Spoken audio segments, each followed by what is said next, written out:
করেছেন বলে পিছিয়ে না আগে এসে যেতাম। আগের বারে কথা হতে হতে রোহিত আন্দোলন চলছিল বলে আর করো না, এ আসছে আর যাকে ফোন করি বলছে নাই আমরা শেষ হয়ে গেছে বলে গতবার আসা।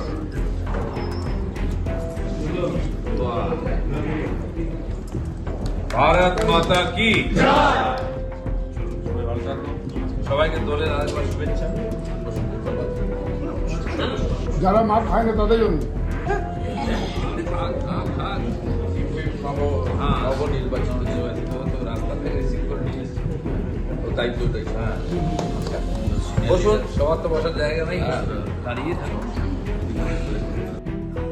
এসসি কমিউনিটি মোদিজির উপর ভরসা করে, আমাদের উপর ভরসা করে। আমি নন্দীগ্রাম থেকে জিতেছি মুসলিম বুথের মোকাবিলায় এসসি বুথ থেকে।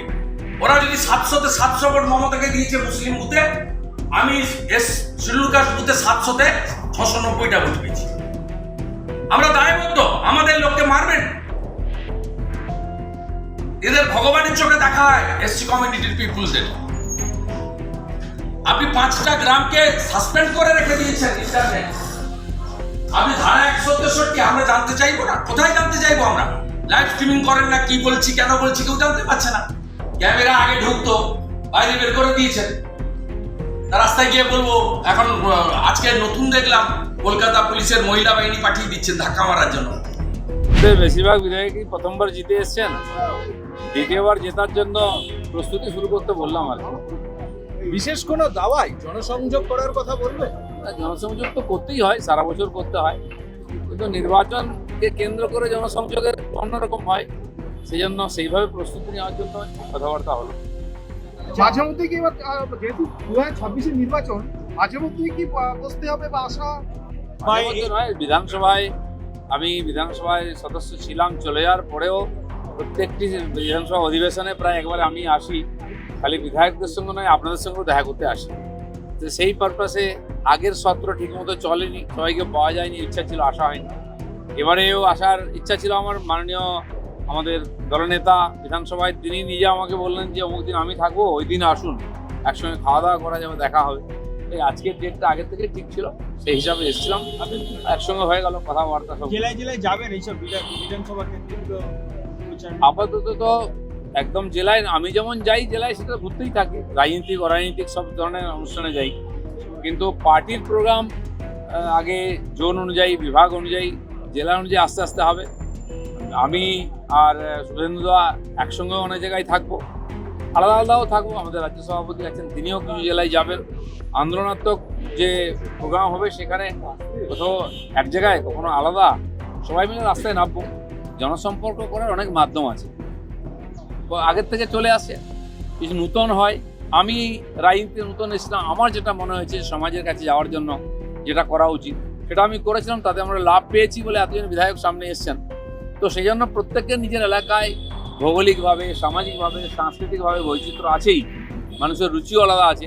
তো সেই জন্য একটা দাওয়াই সবসময় কাজ করবে এরকম নয়, সবাই নিজের মতো ভাববেন, কিন্তু কিছু কিছু পরীক্ষিত আছে যেগুলো, সেগুলো সবাই মেনে চলা উচিত। আপনার নির্বাচনে আগে প্রস্তুত? আমি তো ইনিংসের পর ইনিংস খেলতে থাকি।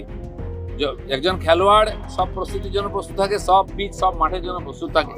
আর আমরা রাজনীতিক কর্মী, সেই জন্য রাজনীতিতে কখন কি পরিস্থিতি হবে কেউ জানে না, পার্টি কি দায়িত্ব হবে কেউ জানে না, তার জন্য খোলা মেলে প্রস্তুত থাকতে হবে।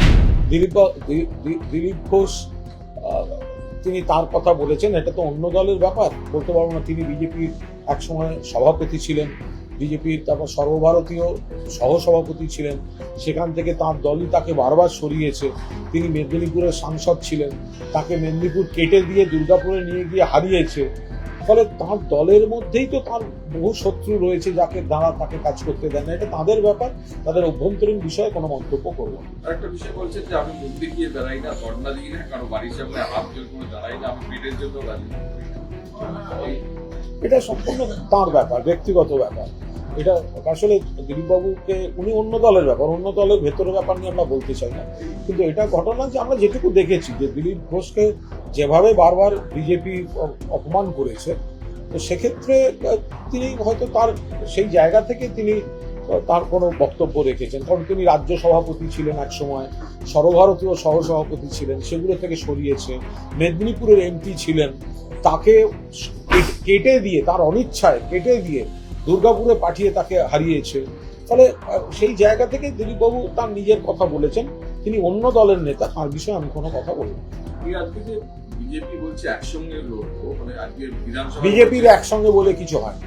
বিজেপি একটা গোষ্ঠীদ্বন্দ্বে দীর্ণ ফুটি ফাটা দল, রোজ তাসের ঘরের মতো এক একটা কোণা ভেঙে পড়ছে, যত দিন যাবে আরো ভেঙে পড়বে।